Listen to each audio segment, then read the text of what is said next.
Машината, на която се балансират катъчите, основно работната част на турбокомпресора. В случая, заложили сме на средна част и какво представлява проверката и баланса на турбокомпресора.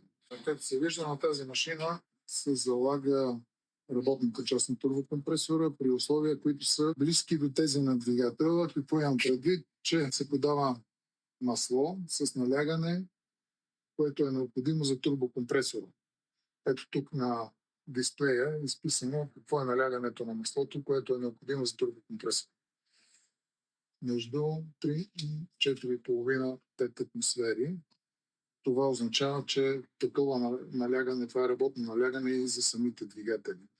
Трябва да поставят такова налягане на масло за турбокомпресор.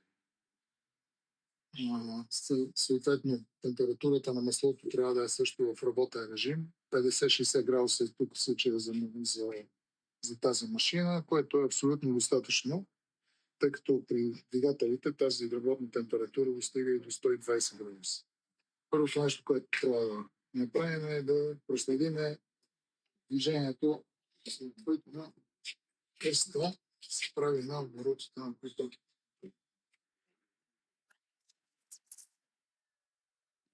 на тази машина, както се вижда, се тества нивото на вибрация на един турбокомпресор.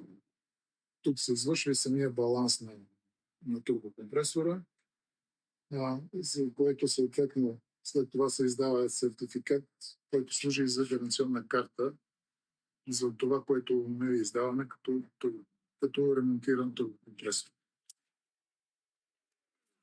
Най-често срещания проблем, когато има проблем с турбокомпресор, течовете на масло съответно в студената или в част.